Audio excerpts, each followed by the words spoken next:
What's up, everybody, and welcome to the Beanball Podcast. We are your hosts, Alan and Alan, and this is episode number 51. 51. What's up, man? What's up, bud? Not much.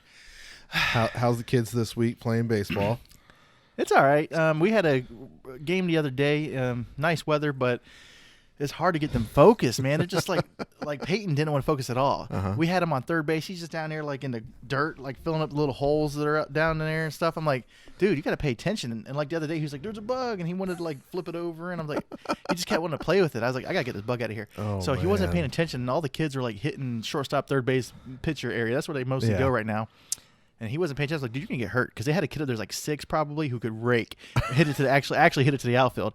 So I was like, all right, man, you're going to have to go play the outfield. Because if you're not paying attention, you're not going to get smoked on a hot corner. Right. It's not like getting a little shiner. Yeah, we got a away game tomorrow. We're going to be playing at Bayside. It's still random, from us playing up there. And I'm like, when I first saw these kids, I'm like, you got to play outside of this for this young of a league? We never did. Yeah. When we were younger. But I think when we were playing, we also had a lot more kids. I feel like. I don't know if it's coronavirus or what. Plus, they're super unorganized, man. We still don't have our uniforms. Yeah. Christine was telling me when I was setting up that y'all, because of apparently a COVID outbreak at the warehouse, whatever. That's a trash excuse to me, man. I was like, man, it sounds like I could have done them and made some money. That's what I'm saying. They're like, oh, there was a COVID outbreak with the printer or something. Like, this doesn't make any sense. You guys are just pulling our leg right now. Yeah. But, it is what it is. We got a game tomorrow. Hopefully we crush it, even though we don't keep score.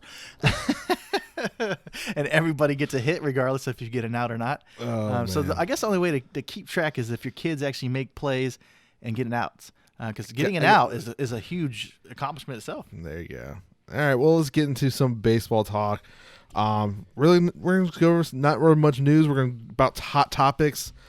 And the first thing, it came out is how should extra inning games be decided? Because we know since COVID, we have added the man on second. Once you get to extra innings to but then the Pioneer League, had something else in their independent league, but they're going to do no extra innings this year.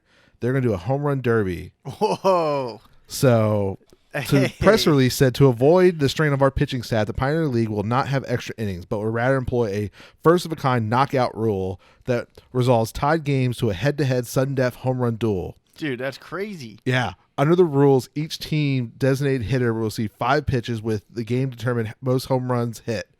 If it's still tied after the knockout round, another hitter is selected for a sudden-death baseball till a winner is declared. Okay. First of all, who's throwing these pitches? That's one thing I was wondering. Is it just your pitcher? I mean, like your coach that usually throws BP? And if it is the coach, is he throwing from the mound, or are they busting out the BP like a home run derby? Are they busting out the L screen? Are you throwing behind the L screen? That's what I'm assuming. And 5 pitches is not the greatest either because, I like the way they have the home run derby this year. I really do like the way they've turned it around and they do a time thing. It's not just swings and misses or swings and hits. If it's a home run, 10 outs, right? I like the time because you can get to a rhythm. They should give them like a 2-minute, 3-minute time limit and see how many they can crush. 5 pitches is weird because what if the guy's not there? And so that's one thing. Like, do you put out a pitching machine? I do. I am excited because it sounds crazy awesome. Like if you're going to extra innings, who wouldn't be excited about a home run derby? I would love a home run derby. I just don't know if that's right for the game, though. It's interesting. It is. It's like, why not? Like, it's an independent league. They've been trying a lot of other rules and stuff for MLB. It's like, let's try it out. Well, as a fan and somebody who wants to, I would be super excited because, like, you're right. If people, they get to the 9th inning and they're like, man, this is a long game. And then if you say, hey, if we go to extra innings, we're going to have a home run derby, that would excite the crowd. And then especially say, like, if this rule does come from the major leagues, you would put your closer in the 9th to make sure you get to that duel instead of saving him for the 10th, knowing that one man will go on 10th. Kind of thing scenario. Well, I tell you what, I really am not a fan. I guess I'm more of a traditionalist. Yeah. I don't like the guy starting on second because he didn't earn that spot. He didn't get there, and then you're gonna, your guys can give up the run. This is not a good situation. I don't know if I like the home run derby either, but as a fan, I would be so excited to watch that. Like, who wouldn't want to go out there and just see, we're going to extra innings, and you see like Tatis Jr. against Vlad or especially or Trout or something. Minor leagues, like when it comes to extra innings, they'll stay for a little bit, then people start leaving because they know it's not it's just minor league baseball. This is like, okay, it's about to end. And the kids will get excited, too. Yeah, like, we get to see some home runs. And it'll probably speed up where if, like, for example, you have fireworks show, people are going to stick around for that. It'll be sooner. Yes. It does sound good in theory. However, keep this in mind. There's only 2 guys in this home run derby. Not to say they're even going to hit a home run. What if they don't hit one out in 5 pitches? Yeah. That's going to be the issue. The issue is you have 2 guys hitting, and they only have 5 pitches. So, yes, it's exciting in theory. However, it's not like a home run derby that you and I are thinking of. Yeah. It's like, okay, it's like especially these are independent balls. These are not pros. They don't have the power probably. So it might be first one hit a home run wins might be. And this kind of does remind me of the NHL where they do a sudden death. Yes. And it maybe even if it gets to that point where they do a shoot off. Yeah. But I don't know about the 5 pitches thing. I feel like the time limit would be more exciting just because you get more of a chance to see like 6 or 7 hits or home runs maybe. That could be a possibility. So should MLB do something like the NHL for a regular season? And that's what I'm thinking, that this could be something, a possibility. So if you don't want these long extra inning games, you don't like the man on second, how about you do 1 extra inning, start the 10th. You put a man on, but only on first. So that way, not just a single will score someone. If you're still tied after 1 inning, then you go to maybe a sudden death, home run derby, 2 minutes, something like that. I don't know, man. I get it, yes. But only during regular season, because in playoffs, you have to do extra innings, so whoever wins. Well, look, as a fan, if I was a fan and they went to extra innings, I don't want to see a guy on first. I want to go right to the home run derby because that sounds fun to me. Yeah. I like the home run derby idea. I don't know if I like the execution with the 5 pitches.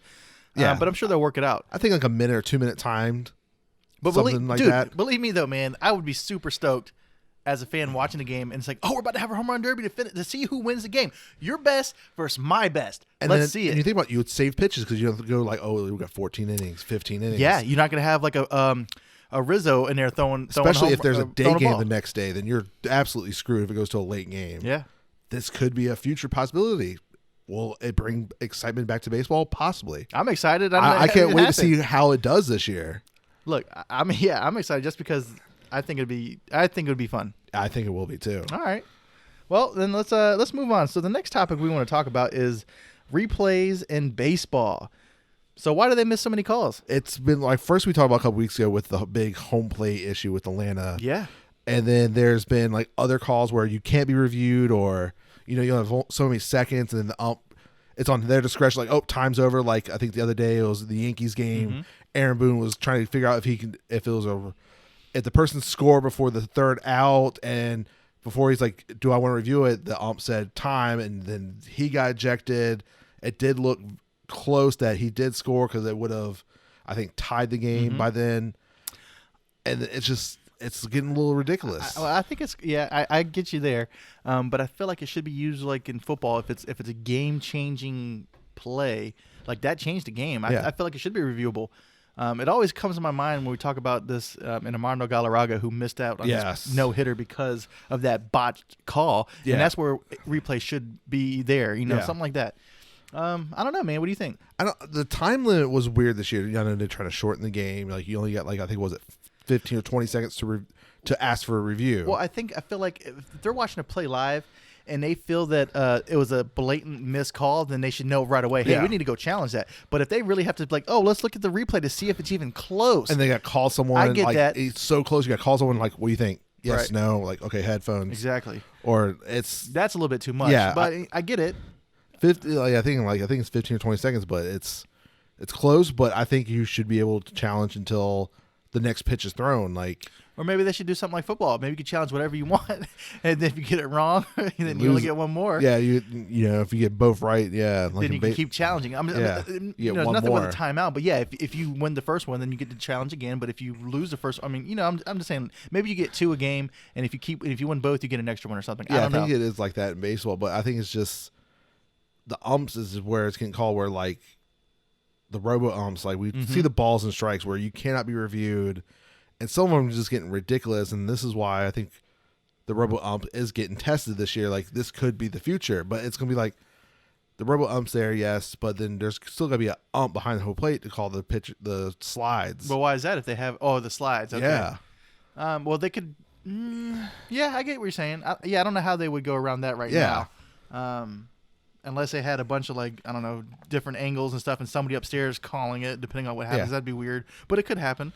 Human error is part of the game right now, but like you said, if there's so much of it that you can't call a good game, then you're going to have to step in somehow, and this is one of the options. Yeah, and then the weird thing is, like, what can be reviewed, what can't be reviewed. Like, a certain hit by pitches can be reviewed, sometimes it can't be. Like, it's getting really ridiculous. Like this could be change the game. Like, oh, this can't be reviewed. Like, what? And then you can't review an interference call like the other day, and I think it was at Milwaukee when he was clearly about to be out, but they still called him interference because he was close to the grass to the player when he threw. Yeah. I'm like, come on. Like, this is just getting out of control. Yeah, all these rule changes, man, are definitely getting interesting because they're starting to do a bunch of it. It reminds me of the last time we discussed the rule changes where they were talking about moving the mound back some. Yes. Man, I saw this kid. I think he made his debut, got his first strikeout with a 101 mile per hour pitch, and it was filthy. I'm just thinking, if you move them back anymore, that's going to be unreal. I don't know if it'll create more offense. Yeah. These dudes are throwing some filthy stuff, man. That's why the minor leagues are being test dummies for every rule they're trying to figure out for baseball to try to bring fans back, grow this league some more. But yeah, but regarding this rule change or robo umps and things like that, I don't know.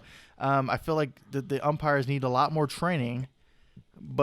And also, if you think about it, a lot of the umps are getting older. Yeah, time to bring us some new blood. Like, it's time to start switching in. Like, I felt like the other day I was watching the game. They must be a shortage of umps. I don't know what's going on, but I was watching the game the other day. I don't know what game it was. I can't remember. But they didn't have an umpire on third base. They couldn't call him to see if the guy check swung. I don't even. It might have been a Mets game. I was thinking, was it the Mets game when the ump got hit? Oh, okay, that's what it was. I think it was Lindor at the plate, and I think the ball bounced and hit him in the chin. I think you're right. And he was like stumbling, and so they had to take the guy from third to be the ump. Yeah, I came in late to the game. I didn't see any of those updates. Yes, I just saw that was the one I was watching. I was like, because he clearly was stumbling and trying to do the eyes thing. Like, clearly he was concussed. That must have been it. I just saw the guy check swing. Like, you can't check down to third. They don't have an umpire there. I was like, oh, what's going on here? Yeah, I think that was the other night. Yeah, I think of the Red Sox game. Okay, I think that's what it was. Yeah, I remember that. But yeah, still. But, it's like a 10, 15 minute delay to get all that equipment on. But, man. So, all right. I think it kind of covers that topic for us. So, the next one's this hot topic kind of this week. We kind of discussed about it a couple weeks ago. Like, could we see it and stuff like that? What would do? And I'm like, well. And it happened. It happened. So, should a 7-inning game be officially for a no-hitter? Of course, if you haven't learned to rock, Mad Bum tossed a 7-game, pretty much a perfect game if it wasn't for a fielding error. No hits, no walks, 7 innings against the Atlanta Braves. And technically, it does not count as a no-hitter. And I get it. I mean, a no-hitter, you're thinking a full game of 9 innings. He was six outs away.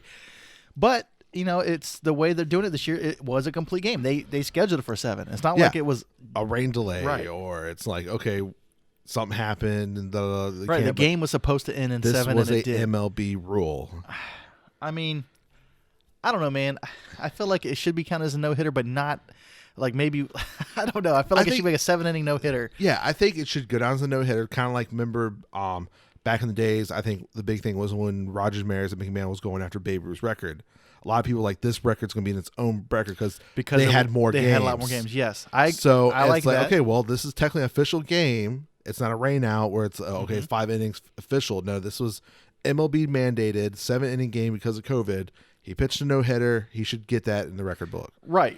As a little star after a 7-game exactly. COVID rules, right. whatever. And we should make it clear, it wasn't a 9-game no-hitter, but it was a complete game no-hitter. Yeah. And like you said, with the Maris thing where he got 1 home run more, but he had a lot more games to do it. Games, he came up one shy. This should fall in the same category. How they did the rules back then, I think this should definitely fall in a category of a no-hitter, but in 7 innings. Yeah.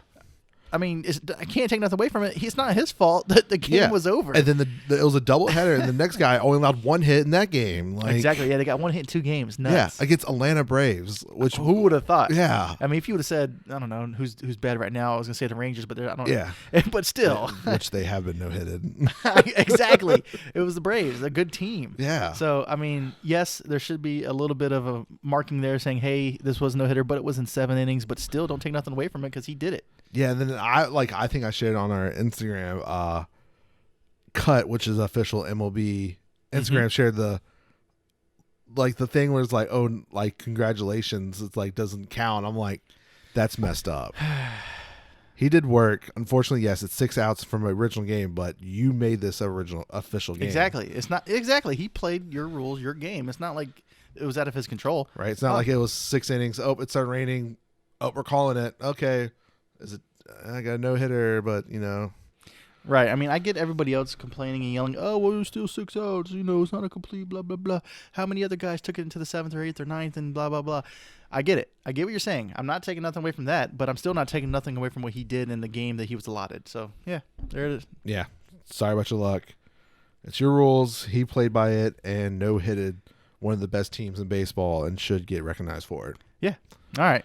Well, the next topic we want to talk about is something that me and Alan have talked about quite a bit over the past couple, actually probably over a decade now. Should the MLB expand? Yeah. I mean, we were hoping a while ago when the Expos were looking for a place to land. We were one of the guys that could be possibly they could land. Unfortunately, they picked DC, which is fine. I understand why. I get it. But when MLB came out this week with the considering of expansion teams, with the fee being listed at $2.2 billion, right? But no indications of when they would be expecting to expand, but they're just putting that number out there. I think it's like, look, we're interested in expanding. This is going to be the number. Start getting your groups together. I think. But who's doing that? You look at all the people and the richest owners was like Cohen, and he was worth a couple $1 billion. I'm just saying that some teams aren't even worth a couple $1 billion. It's just like, you really got to have money. I was thinking, because Cohen's deal was pretty much this. I'm like, was that the reason why this expansion fee is going to be that? Because Seattle Krakens just officially made their last payment to become the new team for the NHL, and their expansion team cost was only $650 million. Yes, it's hockey. It's the fourth out of the big four, but that's a reasonable to start, because then you got to think about building the arena, all the other fees and money that you're sinking in to start this team. $2.2 billion just to get a team started, I think, is a little ridiculous. And I agree, but I guess that's what they want to do. The owners saw what Cohen did, and they don't want to be pushed out by, I don't know what they don't want like a small ball guy, like they don't want like A-Rod coming there with a little group and say, hey, now we have a team and compete, and they're pushing everybody out. They want to make the barriers of entry harder so they can keep their wealth. Yeah, so it's interesting. So, yes, we're considering adding a team. Well, most likely it's going to be 2 teams. Every time they expand it, it's been at least 2 teams. Yeah. So if you're thinking an AL and an NL team, most likely it's like where? Cities that start come up, like you hear Vegas, Portland, Charlotte, Hampton Roads. What is it called? Other ones I keep hearing. I think I heard someone in Texas. I'm like, Texas don't need. They got 2. Was it San Antonio? I think I heard something about. I'm like, I mean, they could. California has like 4 teams, so why not? Yeah. Or 5, maybe. I don't even know now. But yeah, I would love to see us Hampton Roads get a team. Yeah. But it makes sense that Vegas is in a contender because they're starting to do a lot now. So, but the big thing people, is Vegas going to be, and then of course the first one was the NHL there, because for the longest time the AAA team that is in Vegas had one of the worst numbers in minor league baseball. So that's where everyone was questioning, like, is Vegas a pro team? Because it was just like a tourist destination. Yeah. Well, but they got football. So they got NHL. They did good. Now they have the Las Vegas Raiders. They'll hopefully get ready to have some fans in that stadium this year, because, they debuted stadium last year, I think. Or no, maybe this is the second year with them. I don't know. Well, either way, yeah. Once they get the down and saying, hey, the Raiders are making us money and it works, I'm sure baseball's going to be right around the corner. Well, I think if I remember correctly, someone who is in the AAA stadium there just remodeled that stadium or built a new stadium. So we'll keep an eye out if that's a possibility, if someone has money to make a pro team there. Well, they wouldn't rebuild the stadium or get a new stadium if they didn't think it was plausible. Yeah. So yeah, the numbers must make sense, because it wouldn't make sense to bring the Raiders there, to have the Golden Knights. I think more and more people are moving there. Yeah. So I think Vegas would be a good destination for a team. Nashville's interesting. Yeah. No, except for hockey is the only pro team, and then of course you have football. No, I think Nashville would be a great spot. I was like, is it time for baseball to join the ranks? Yeah. And then I think we do have a AAA, and I think that's actually the ones that Tides just joined, if I think correctly. I think it's like Jacksonville, Omaha, and I think Nashville's AAA team is in our division now. But it's like, okay, we know Charlotte has a AAA team. They do well. Of course, they have pro teams. It's like, so do you want to go to an area who already has multiple pro teams, or maybe just one? Like Portland, of course, only has basketball. Are they ready for a baseball team? Or do you look at somewhere like here in Hampton Roads, is like where it has none, but we're like one of the biggest areas who doesn't have any pro sports. Yeah, one of the biggest populated areas without a team. I think Hampton Roads would be a good team. I don't know if we're too close to the Nationals, but Charlotte would be a good spot, I think, too. And I like Nashville. Yeah, I like those. And then you think about like areas like that is like who can get a group together to buy or pay this $2.2 billion to start a team. Right. I feel like if anybody wants to start a team and they don't care where they're going to go, as long as there's an area that makes sense to put a team, they'll travel there. Well, it'd be interesting to see. Yeah, like it wouldn't surprise me if, A-Rod gets a group back together to try to get one of the teams, since even though he's putting up a group together to buy a basketball team. Yeah. Well, they're in the final, I guess, written I'm just saying, details. A-Rod lost half of his wealth when J-Lo left him. So I mean, more than half of his wealth. Yeah, he was worth like $750 million. He was worth like, I don't know, 100. Yeah, which I think a lot of it is he's into real estate. Well, that's a great place to be. Well, So yeah, we'll see what happens. we'll see. It's interesting to see if it ever win and if it happens, and the actual true price tag when it does happen. Mm-hmm. 2.2, I think stretching it 1.5 is probably something closer. It depends on if they're going to help build the stadiums, because stadiums nowadays is damn near $1 billion. Oh, you cost of lumber. I'm just saying, cost of everything is going up. God, man. But I got to say, those stadiums that they have been building in all sports beautiful. are great. Yeah, I can't wait to visit some of those. Yeah, like the LA. Was it Texas? What were we talking about last year? Was it Texas? Texas Rangers built the new one. Looks beautiful. Yeah, man. In football, The of course, football the LA. Oh, the yes. Rams look so futuristic. I think we watched a video about that. Like they had a special on it. Yeah, Dude, because they couldn't have fans, so they just did like in depth, and it looks that beautiful. stadium looks great. That's when they put so much money in the future, and it's like yeah. and then it's not more than just a stadium. Like Texas, they built the whole around it to make an entertainment area. Mm-hmm. People are now doing stuff like that. Oh yeah. So yeah, it might be $1 billion to build a stadium, but how much more to build everything around it? So it's like not just going there to watch a game, and you're not just we're just here at the stadium to watch the game. Now they're making it a whole experience. Thank you. Yes. Yeah. I like it, man. Yeah. So, all right, we're gonna take a quick break. We'll be right back after this. All right, everyone, and we are back, and we're gonna get into our players of the week. Expand a little bit. We're gonna do one pitcher and position player for each division, and the AL pitcher of the week for me is someone who's the bright spot for this organization currently, and that is the Baltimore Orioles ace, John Means. Oh, okay. What'd he do? He is the one who stopped the A's winning streak. He went 1-0, the 6 1/3, only 2 hits allowed, 1 run, and 6 Ks. But he is the bright spot in this organization currently, and have found possibly their ace. And that was the Orioles, right? Yes. That's crazy, man. To think that we write off the Orioles, in the beginning of the year, kind of, because they're not expected to do great, and they end this streak. Yeah, they ended the hot streak of the A's, and John Means, I think through the 4 or 5 starts, he has a 1 point something ERA. Clearly, he had a down year last year, but remember, he had a strong, I think, full rookie year, which he was an all-star. Finished, I think, in the top 3 of the rookie of the year votes. This year, he's back to his form.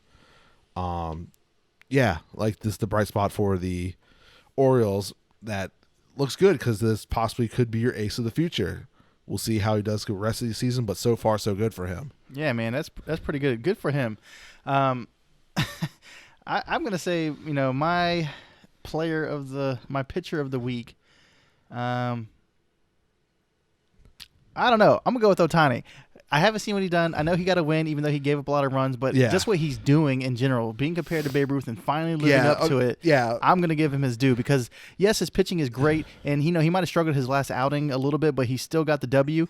Because the big thing for him was he started while being tied for the home run lead. Yes, which was the first time in 100 years since Babe Ruth. Exactly. It's insane that you think about it, like you tied, even though he was second after the game, because I think someone broke the tie. Look, but as far as I'm concerned, Angels fans finally have something to be happy about. You get to go out there. Besides Mike Trout. You get to see Mike Trout, which is one of the greatest players ever to play the game right now. And you get to see Ohtani, who is super exciting to watch, because what in the world, nobody sees a pitcher doing this kind of stuff with a bat. Very disappointing last year, that first start where it was like getting beat an up. inning, and then and they tried one more time. They're like, okay, yeah, you're not pitching the rest of the year, and then exactly they shut him down. Yeah. Now that he's open and doing and feeling great and doing his thing, I love it. Yeah. So yeah, he's gonna go be my pitcher. He might not have been the best outing for a pitcher this, but he's definitely the most talked about right now for the AL. Exactly.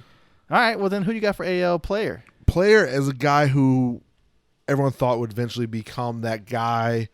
And he is having an MVP season and continued this week, and is Byron Buxton of the Twins. Yes. We were talking about him a couple of episodes ago. Yeah, because he's having a good year, and he is still doing it. So the last 7 days, he has gotten 8 hits, 2 home runs, 3 RBIs, and batting .471, playing center field for the Twins. Yeah, man. And not only that, he makes some great defensive plays. He's always been a great defensive player. It's just the bat has never been there, and now he's finally added the bat. So if he continues this could be finally the MVP year that we've been slowly waiting for. And I think he's got to be coming upon his contract because it's been a couple years since he was technically a prospect. So he's got to be, this would be a good time to have this year for him to possibly start talking about money. Okay, great. My AL player of the week is going to be Vlad Guerrero Jr. Yeah. And it's basically because of one game. He just went nuts, man. He had 3 home runs in this game, and it was just unreal. Those last 7 games, he's batted .273. He's done okay. He's got 7 walks, 8 RBIs. But those 3 home runs in that game was exciting to watch. Yeah, definitely. You know, everyone talk about, like, you know, especially doing that, you know, I think if someone said, like, something that his father has never done. Yeah, exactly. Like, his father's in the Hall of Fame, if you don't know. Yeah. So, you know, he was a proud pappy after that game, but still, 3 home runs in a game is no joke. And you definitely can tell the way he slimmed down this offseason. He said he feels a lot better. Yep. Of course, not, you know, he's not complete game there, but you think about it, this is, his second full, his first true full season, because he came up 2 years ago in the middle of the season. Last year is shortened, and then now this will be a full season for him. So he's definitely still got to get in the groove. So this is only the beginning for this young guy. Okay. So now we're going to the National League, and I might have the same guy you have. For the pitcher, we already talked about him. Yeah, exactly. Yeah, we have the same guy. Yeah. How do you not give it to this man? Yeah, especially when you came out to find out that he pretty much had a perfect game if it wasn't for an error. So that's what if that error did not happen, how would you not have given this guy a perfect game, even though it wasn't official? I can't wait to hear the haters on that. Perfect game, no 7. Yeah. You're like Madison Bumgarner. Because when I saw the no walks, I'm like, did he hit someone? Like, no. I'm like, so what happened? I went through it, and I was like, oh, an error. A throwing error from third base. Terrible, right? Yeah, I'm like, God. But yes, Madison Bumgarner is my pitcher of the week. Yeah. Can't take away what he did this week. Great job. Yeah, I feel like it's like, the third week in a row we talk about no-hitters? I know. It really is, man. Pretty much. We surely have, yeah. Even though it's not officially, but we have gotten almost 3 straight weeks of some form of no-hit, perfect game flirting. That's right. If there's any pitchers out there that need a no-hitter, come on our podcast. Talk to us. Tweet at us, because somehow we're kind of lucky if we talk about you a little bit. That's right. Because actually, technically, we did talk about Mad Bum last week. That's what I'm saying. How he was younger than DeGrom, but his fastball's not as quite there. Man, who are we going to talk about? Ryu? I don't know. Somebody. Who we talk about? Let's see. We talk about John Memes. I swear to God, if Oriole throws a no-hitter next week, I'm done. I'll start betting on players we talk about on this podcast. There you go. Yeah, exactly. So now that we talked about our National League pitcher, what about the player of the week? All right. So my player of the week is from the NL East, and it's not from one of the teams you're probably thinking of. It is Jesus Aguilar from Miami. All right. 6 hits, 6 runs, 4 home runs, 9 RBIs, batting .333. Woo! Is helping that Miami, that young guy, you know. This team, we were wondering what kind of team this is going to be. They've had some ups and downs, but you're talking about 160 games. They still have plenty of time to figure it out, especially with those young pitchers. But this guy absolutely raked this past week for them. All right, great. So my guy has had a pretty good week. Yeah. He went back-to-back off of Clayton Kershaw and Trevor Bauer. Had batted .385 with 5 home runs, 4 stolen bases, 7 RBIs with 9 runs scored. Fernando Tatis Jr. Yeah. Give it to him, man. You have to. Give it to him. Like, especially, okay, we can talk about this since, you know, this is pretty much the last talk about, but, that series, which, you know, this was second series, pretty much everyone's been talking about because that was the first game when we recorded last week. But this has been the series we all thought this was going to be. Great series. I think if I remember correctly, the Padres do have the slight lead now in the series. because I think it's been like 7 games, so it's 4-3. And these are two teams that we're really excited to watch. So yeah, I'm not surprised. Yeah, it won't surprise because last year we did get a taste in the playoffs, but unfortunately pitchers didn't come out where it didn't have that series we all thought it was going to be. But so far this year, it's been that series. Yeah, which is crazy because when I think of San Diego, I think, hey, they got really good hitting and they're solid. But when I think about Dodgers, I feel like they got everything, like hitting and pitching. We had the Cy Young. That's what I'm saying. It's like, right. We got this guy, we got this guy. So the fact that the Padres are being some real competition is really good. Really good for them. I can't wait to see what they do near the trade deadline. What are they going to need to make that extra push?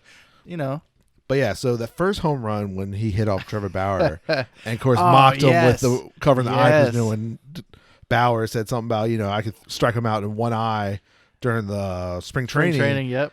And Trevor said he's like, I love it. Trevor's always said like he loves the entertainment factor. That's what they're part. So he loved it.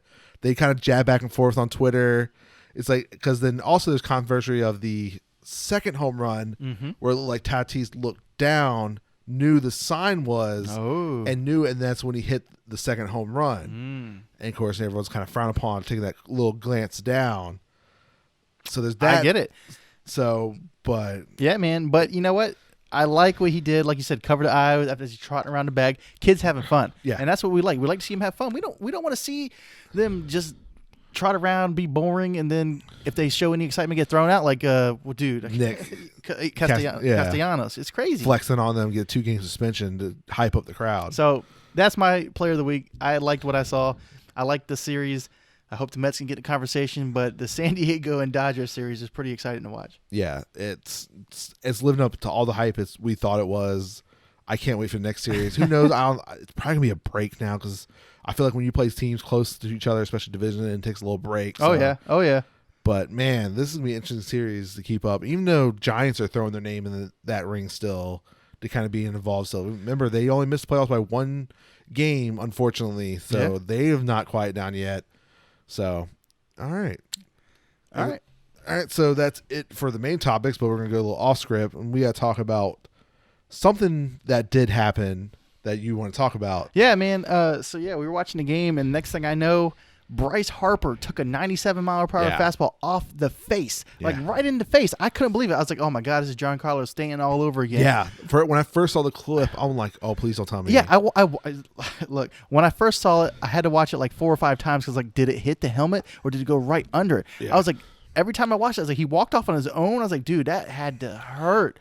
I couldn't believe it, man. Yeah. I couldn't believe Bryce Harper walked away with that, not out of it, like, completely. Knocked out, like, assisted on the field. Yeah, good for him. And he was even a sport about it. He said he'd like to reach out and talk to he texted the player. He knew it wasn't on purpose and intentional. But that brings me to my other point. Next batter. He hit back-to-back guys, and he hit him hard. He hit next guy right in his rib cage, I think. He did not have the control that night. Look, this is the bad side, one of the cons of having the 3-batter minimum, because if the guy doesn't have it, you still want him to go out there and throw, and the guys aren't the safe. There's got to be a safety procedure here. If you just see him plunk 2 guys back-to-back hard in the face and in the ribs, and you got to go up there next because he has to stay out on the mound, that's not good, man. So my thing is, like, if that happens, like, can you just walk the person and get him out if you really don't think he has control, or does he have to face them?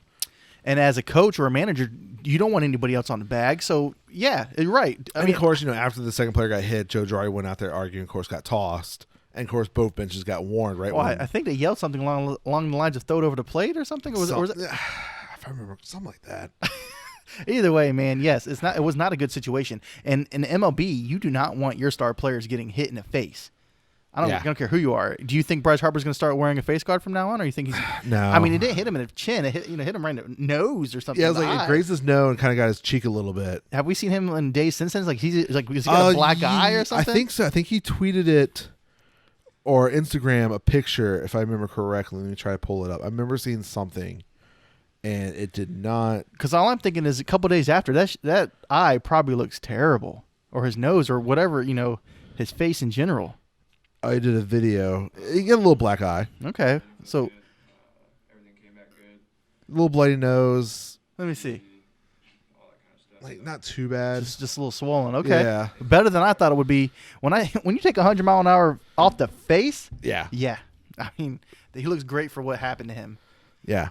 Well, It's- yeah, man. What do you think about it? What are your thoughts on that? It's scary. You know, this is one thing about, you know, What if you were a general manager or the owner of that team of the Phillies, and that's Bryce Harper? $300 That's million man. That's what I'm saying. Like John Carlos Stanton. You know, I'm just saying. Like, yeah. What do you feel like that? It would probably scare the hell out of me and be like, they got to have insurance if something serious. Exactly.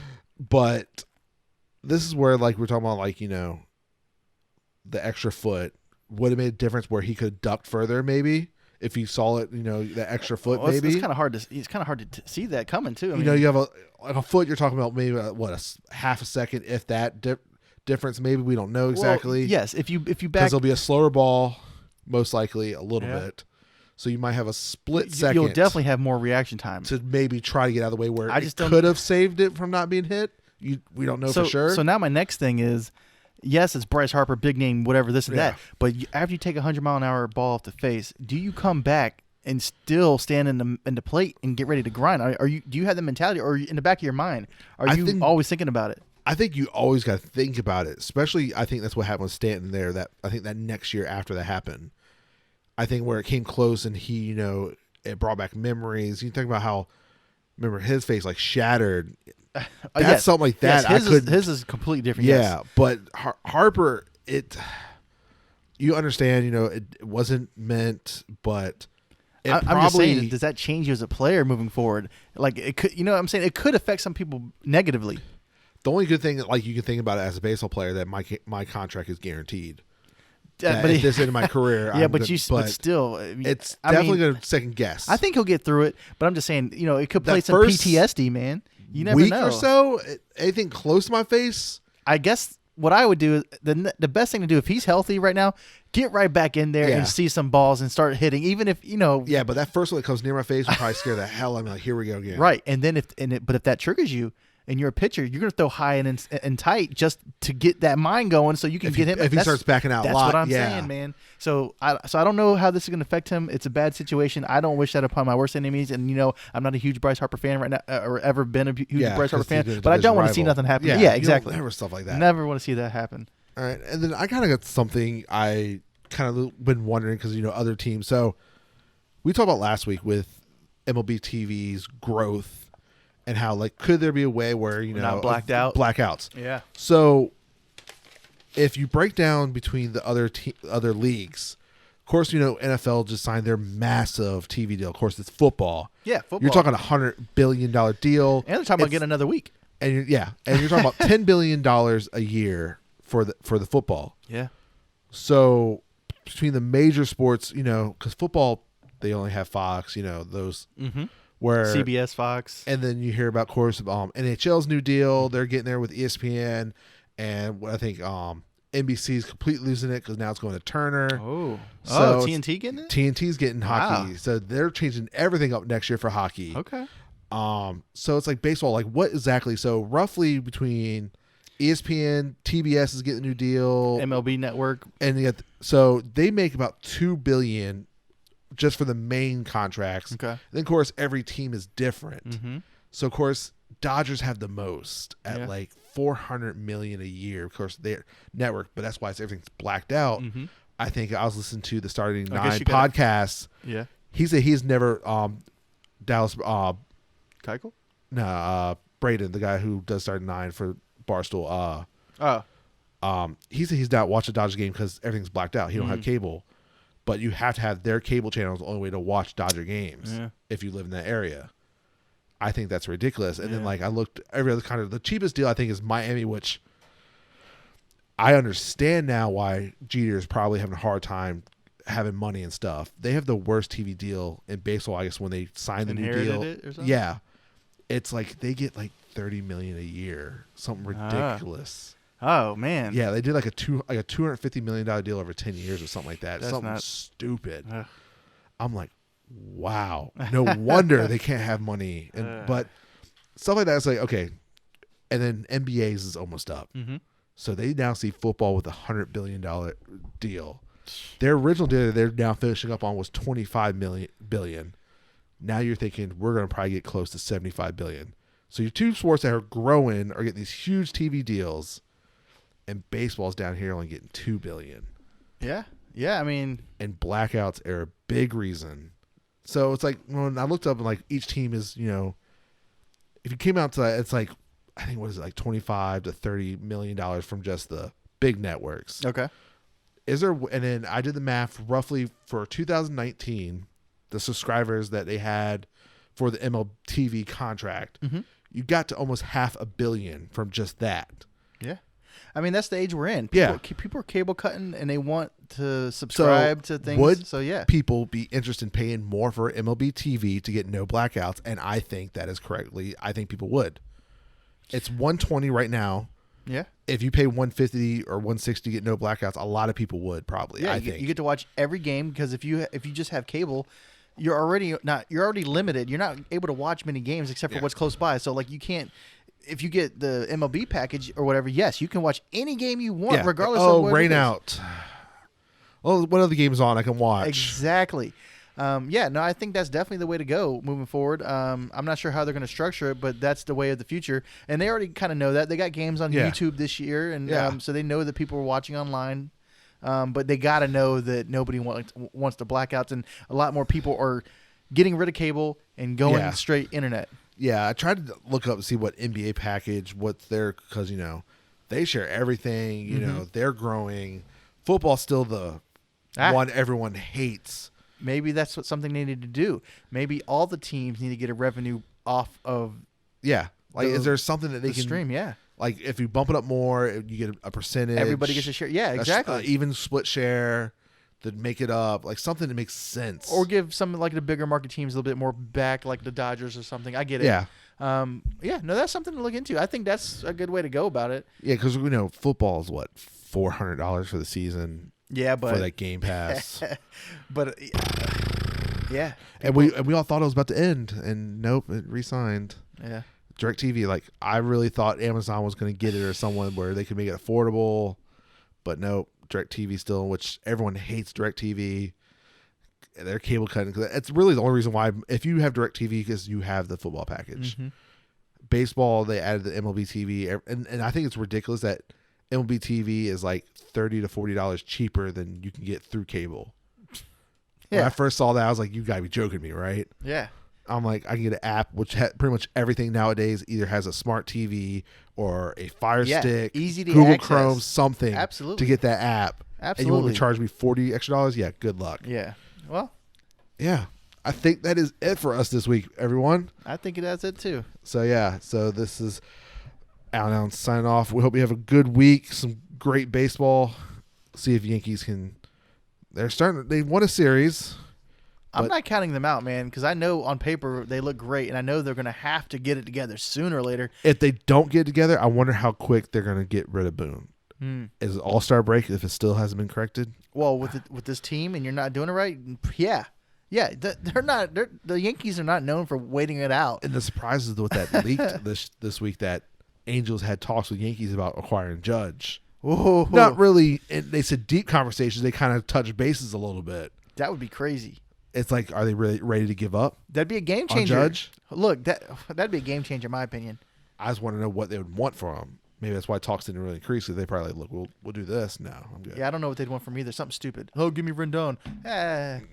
So, yeah, you're right. Yeah. So wishful thinking. Yeah, right. All right, everyone. You have a great week. We'll talk to you later. Peace.